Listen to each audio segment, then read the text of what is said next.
You know why you're here. It's because you saw the bad fairy movie and the bad train movie, and now you're worried about the bad boat mystery. The crime is murder. You know I'm an artist. Yeah, a con artist. Artemis. I'm so sorry. He accuses everyone of murder. It is a problem, I admit. In my face!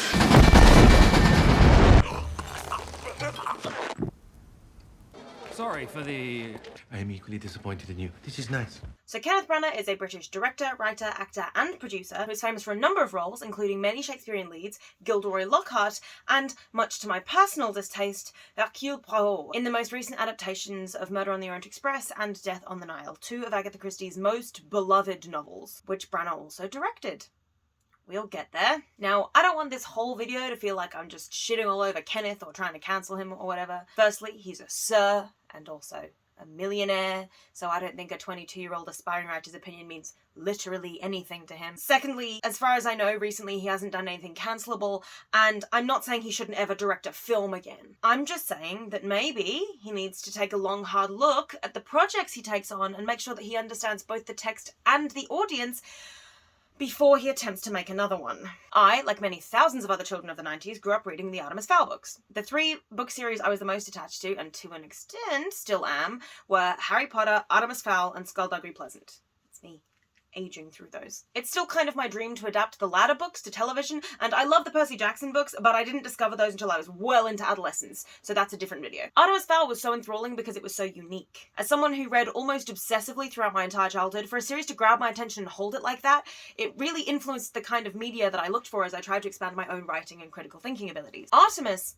isn't a good person. He's an incredibly flawed protagonist, a genius with a flair for the criminal who decides to kidnap a fairy and ransom her. It shouldn't be as accessible as it is. He should be the villain, and he kind of is, which is why the books also hinge on Holly Short, the fairy he happens to kidnap, and draws the audience into her life and motivations as well. Their whole ideology runs completely opposed to each other, and yet as a reader you're able to empathise with both of them, and in some strange way you're rooting for them both to succeed. You want Holly to escape, but you don't want the fairies to defeat Artemis either. I'm assuming that if you're watching this, then you're probably familiar with the plot of the first book, but if you're not, I'd love to direct you to Dominic Noble's breakdown of the book and adaptation, because he did a fantastic job. All of the interesting parts of the book are made worse. Artemis's slow arc from evil into some form of betterment through his constant exposure to the fairies, and in particular Holly, who he does eventually become friends with after a great deal of time and hardships faced together, which culminates in one of the most memorable almost death scenes in any book ever, and I'm not going to spoil it, but like, holy fucking shit, guys, it's so good. But the setup for all of that is completely absent, because having an evil protagonist isn't accessible enough. All the good bits of the story, for example, Holly being the first female leprechaun, which is a fairy cop, is gone. Commander Root is Judi Dench now. Suck it, Holly's motivation and backstory. Butler's fight with the troll, pretty much the climax of the book, and yet somehow the movie made me bored watching it, and then turned it into a bait-and-switch death, even though in the books Butler nearly died before that, and it was Holly's healing magic that gave him the strength to beat the troll, setting up Blair Cudgeon as a bit of a dick, but not an outright villain, so that he could be an antagonist in the next book.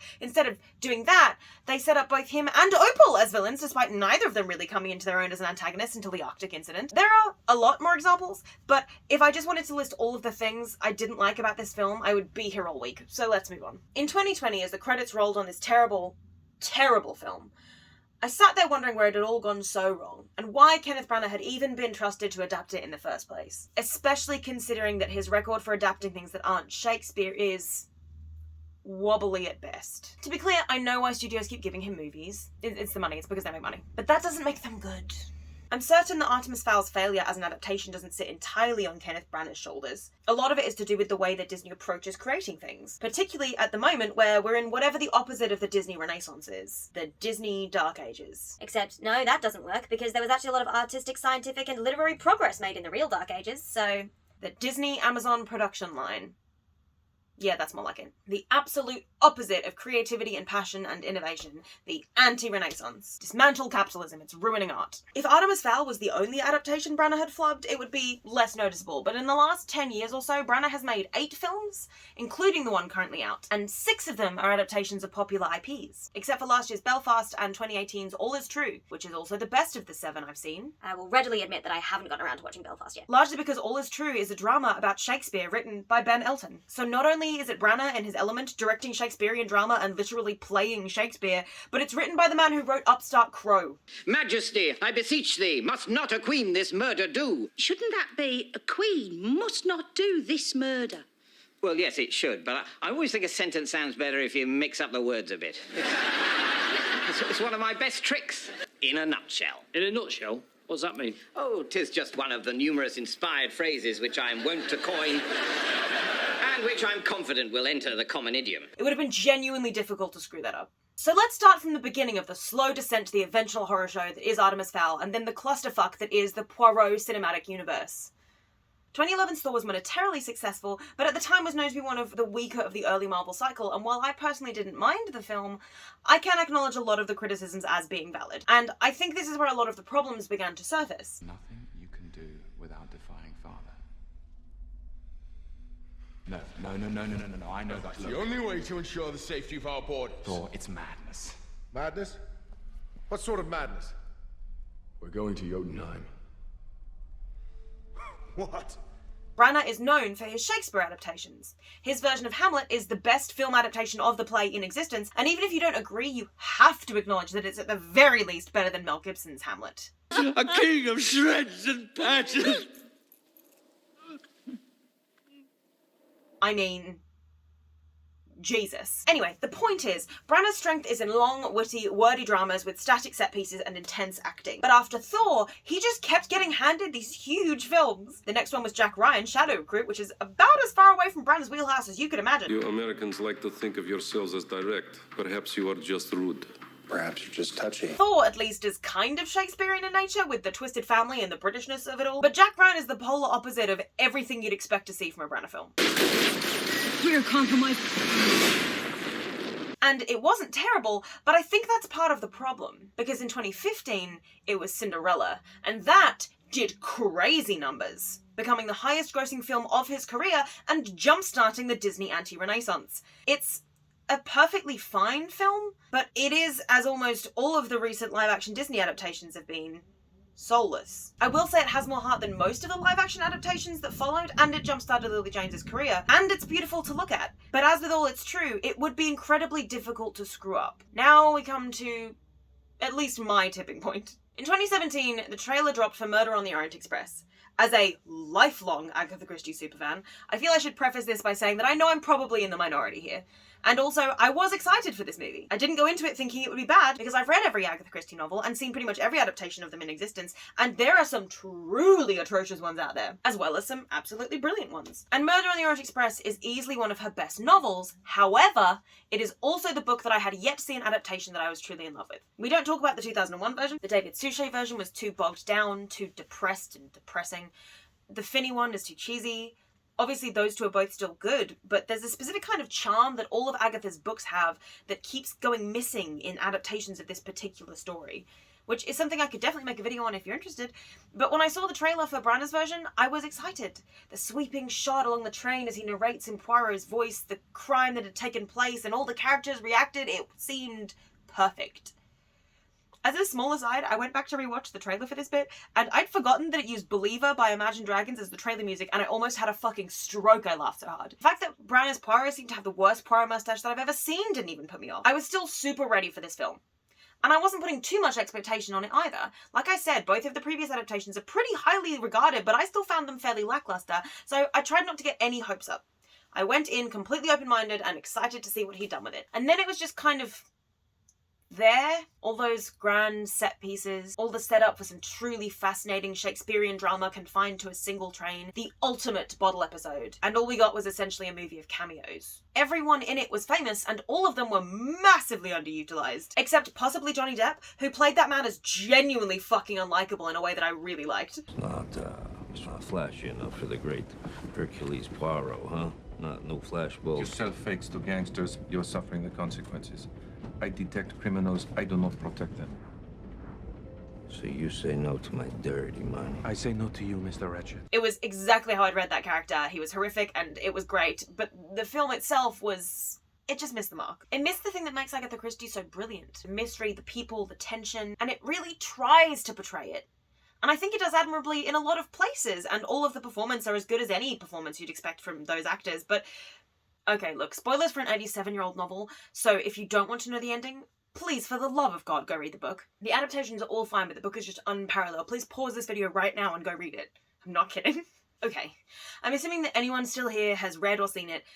The twist at the end, that all of them did it, is fucking brilliant. It was one of the first mystery books I ever read that truly yanked the rug right out from under me. And Agatha Christie managed to do that quite a few times, but none quite so jaw-droppingly as in Murder on the Orient Express. It completely took me out, because it hadn't even occurred to me. I didn't even think that was allowed. It was amazing, and I never saw it coming, but the second it was revealed, it all fell into place. She'd been definitely teeing it all up from the beginning, because she was brilliant. You know what didn't take me by surprise? The reveal in the 2017 movie. I can already hear people in the comments yelling, well, that's not fair, you already knew the twist when you went to see the film! And of course, you're right, but the way it was handled felt so stilted, so obvious to me, that about halfway through the film, I remember looking around the cinema, wondering how many people had already cottoned onto it. The way every single character, one by one, revealed to him that they had been involved in the Armstrong case made me go crazy. In the book, these reveals happen naturally as Poirot figures them out, quite late in the game, and they're so rapid fire and it feels so natural that you don't really think about the fact that it's really fucking suspicious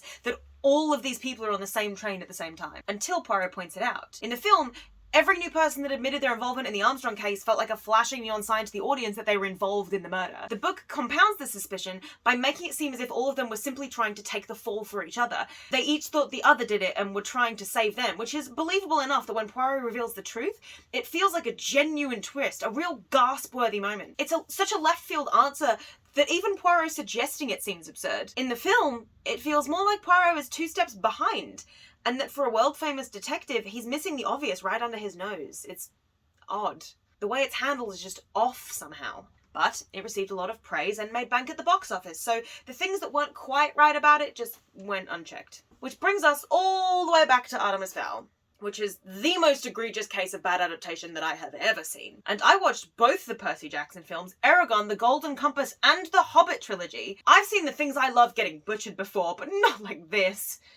Never like this. See, I think the problem was, at some point in the last 10 years, people stopped saying no to Kenneth Branagh. And none of these films were objectively bad until Artemis Fowl, which I think contributed to the overall issue. Sure, most of them were relatively polarizing and pretty mediocre, but people do still like them. I like a lot about them, all of them. But the flaws in each film kept getting more and more obvious as the decade went on, until finally we ended up with one of the least likable things that I've ever fucking seen. I think the problem started when he realized he could still make bank on mediocre movies. Thor was fine, but it made crazy dollars. Jack Ryan was fine, but it made back its budget and then some. Cinderella was fine, and it made bonkers money. He got used to coasting on fine, and nobody told him he shouldn't. So over time, all of the small issues that had been there, altering the source material for no reason other than making it seem palatable, which works when you're adapting a comic book or a Jack Ryan story that didn't actually originate in one of the novels, but it becomes more of a noticeable problem when you're adapting a much beloved murder mystery or a best-selling book about an Irish criminal mastermind who happens to be a child. It's an issue with ego. One that should be obvious because he keeps casting himself in major roles in his own movies. And that's not necessarily a bad thing. Like I said, his Hamlet is unparalleled, and other directors have done similar things. For example, taking the Thor thread and running with it, Taika Waititi is in many of his own films. You rode a hammer. No, I didn't ride the hammer.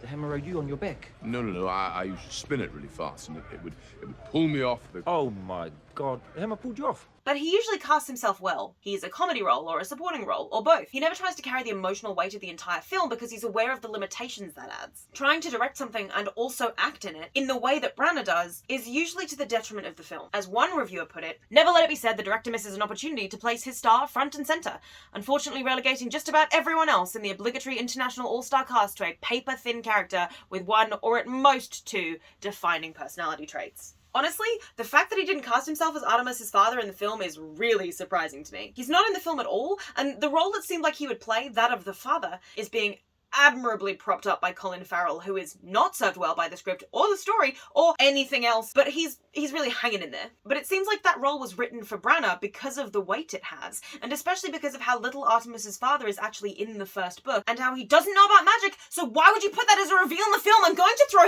hands! His adaptation of Death on the Nile is coming out soon. Actually, by the time I sit down to film this, it will have been out for a little while and I will have seen it. It's another star-studded vehicle and I really want to like it. I really genuinely do, but I don't have high hopes. And especially after the utter mess that was Artemis Fowl, I'm half convinced Branagh has actively forgotten how to make a good movie. Like I said, I'm not trying to cancel anybody, or shit on anybody, or tell Sir Kenneth Branagh that he should stop making films. It's just a good title. But as I mentioned earlier, he's a millionaire. He's fine.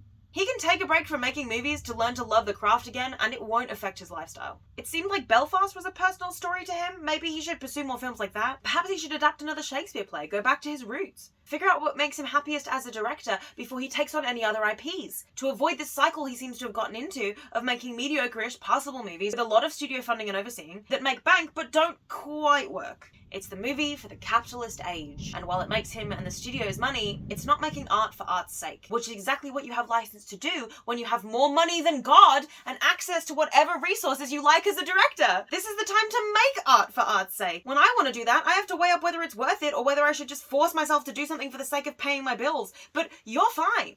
You have more freedom than 99% of the population to pursue whatever you like, and instead of making a Shakespearean passion project, or maybe creating something you've always wanted to try, you're just pumping out soulless corporate films that just get so twisted up in themselves that you end up making Artemis Fowl, and somehow it was greenlit for release! Mistake. I mean, really. Big mistake. I don't think Kenneth Branagh is a bad director by any means, but I do think he's been given keys to kingdoms he doesn't understand. And that doesn't make for good movies. When the people working on a project really care about it, you can feel it in the film. Even if it doesn't quite work or it doesn't make money, you can still tell that the people making it truly care. Like The Princess Bride, for example. Rob Reiner was at the height of his career, and it was the movie he wanted to make, despite everyone around him telling him it was a bad idea because the script was unfilmable and had been floating around for 15 years. That was the choice he made. And everyone he cast, all the grips and PAs, everyone working on that film, cared. And you can tell in every second of it. You can feel the love just radiating off the screen. And that's part of why it worked.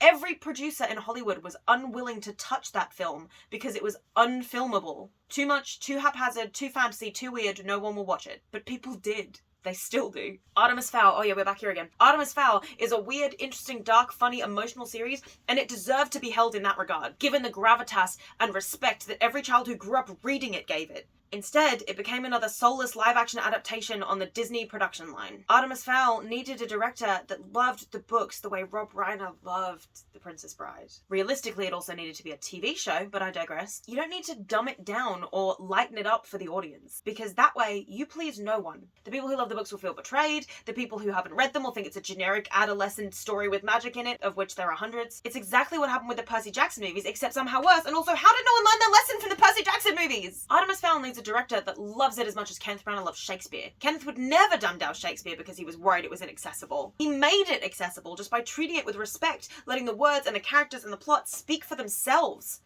And never shying away from that, even when things seemed alienating. It's what makes his Hamlet so fucking good, and it's the lack of that that makes Artemis Fowl so soul-crushingly bad. And now that I've seen Death on the Nile, sadly I can say that nothing has changed. The characters who are more about the face of the celebrity portraying them are once again a prevalent issue, particularly bogged down in this because of the controversy surrounding so many of them. Letitia Wright and Russell Brand's anti-vax stances, Gal Gadot's general divisiveness internationally, and Armie Hammer. Jesus Christ, Armie Hammer. Now, obviously, this film was meant to come out 2 years ago, and these celebrities weren't mired in these controversies back then, but holy shit, guys, that's a lot of bad luck in casting. Genuinely fantastic movies were kneecapped in hindsight by casting like this. Baby Driver, what are you doing here? And this movie isn't even good, let alone fantastic. Even getting past that, once again, the movie just has no soul. And I think it hurts worse in this one, because you can tell it's really trying to. It switches out the character of Colonel Race, Poirot's friend from the book, with Book from the last film in order to create an emotional through line with that character. That doesn't work. It even sets up lesbians, which usually I would love. But it doesn't land here. There may be something to say about having the lesbians being played by a comedic duo, and how that just feels a tiny bit weird, much as I do fucking adore French and Saunders. It also sets up Poirot's emotional, tragic backstory, and even introduces a romantic plotline for him. This is just weird. Poirot works best as the detective and really nothing else. He's very famously a lifelong bachelor. It's one of his defining characteristics. He had exactly one romantic interest in the novels, and it's not the one that's in this film. The romantic plotlines in Poirot films are almost always with the characters in the mystery, or with the companions that he happens to have tagging along, and this novel was no exception. A few of the side characters had a romance, so it's just sort of fucking bizarre to have this be a thing here. The entire film is about, and I'm gonna try not to spoil it, because again, the book is fantastic, please go read it, or the graphic novel, or watch watch one of the old movies, but it's about a romance, or rather a few, that go horribly wrong. There's stalking, breakups, murder for the sake of and of forsaking love. And sure, I can understand the idea of wanting to show that there are positive things that can come from love too, but like, the book did that fine. And one adaptation even discarded one of the couples getting together entirely, probably because it didn't fit with the tone it was going for. So it's just super weird to have Poirot have some kind of self-actualization happen seemingly as a result of participating in this case where multiple people die. And once again, Kenneth can't stop himself from messing with the source material because he gives Poirot's mustache a tragic backstory. Now, forgive me here, because while I did read every single Agatha Christie novel in my adolescence, that was a while ago, and I may be wrong. There may be a single throwaway line somewhere buried in the back end of a forgotten novel, but as far as I know, and as far as Google knows, Poirot's mustache was never given a fucking backstory. It was his fun little quirk that aside from being a brilliant detective, he was also just incredibly vain. It's part of why almost every book he's in involves a companion. Some of whom are regulars and some just show up for that one story because you need someone else's eyes to see the story through. Poirot is abrasive and pompous and French. Not quite. I'm Hercule Poirot, the famous Belgian sleuth. I don't know why I made myself laugh so hard at that joke. Only me and other Christie fans are going to find that funny. And his obsession with his own appearance is part of that. People hire him because he's a brilliant detective, but he doesn't have many friends because he's not very good at anything that isn't solving crimes. But this film, in its weird, misguided effort to humanize him, I guess, and give the story more soul that it already had and didn't need, is to give him facial scars that meant he had to grow a mustache out of shame. And then become obsessed with it because of said shame. It takes Poirot's defining characteristic aside from the little Griselles, and it just retcons it. Which I think is especially insulting because the mustache is so bad. Like, it's not Poirot's mustache, it's something else entirely. Which is actually the real problem with this movie. It's not Agatha Christie's Poirot or even Poirot's Poirot. It's a shallow attempt to create a cinematic universe of Christie films. Which makes very little sense because ITV already did that with David Suchet. They made basically all of the stories. But it also demonstrates how this film and the one before it were never meant to be faithful or even loving adaptations. I'm not saying Branagh doesn't love the books, I'm sure he probably does. But none of that is coming through in the movies. It doesn't feel like his Shakespeare adaptations, made with genuine reverence for the source material. It feels like Disney adapting a novel to reach as many audiences as possible. And hey, I wonder who made this movie! Yeah, that'll do it. I know I've really harped on Kenneth Branagh here, and I'm really not doing this to be mean to him, because again, I am a no-name aspiring writer with no money and no connections, and he is a famous millionaire with complete creative control currently releasing films with Disney. I can't possibly be punching further up unless I aim for Bezos. But he's not the only culprit. He's just the easiest to spot because he's wearing a mustache that you can see from space. This culture of making mediocre movies just to make money has to fucking stop. Capitalism ruins art by taking away the whole point of art, which is to connect to people. Once you remove that, you end up with things like this. Time to believe. Time to believe in fairies. But they're not real. Are they? Or this. Go!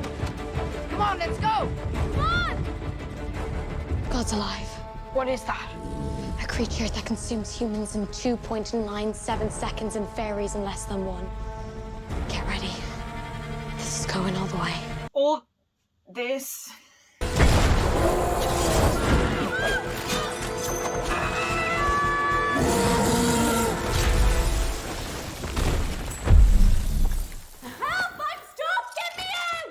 And there's really no excuse. We have to do better. The directors and writers, sure, but we as an audience have to do better too. We have to demand quality because that's how our film industry works. It follows the money. If we keep giving money to garbage piles like the Lion King remake, which by the way was the second highest grossing film of 2019, which I'm choosing to believe was a horrifying omen of things to come in 2020, then they'll keep making garbage piles like the Lion King remake because they know they can get away with it. Please. For the sake of all of those books out there waiting to get adapted, please, don't let them get away with it. Au revoir, mon capitaine. We must never meet again.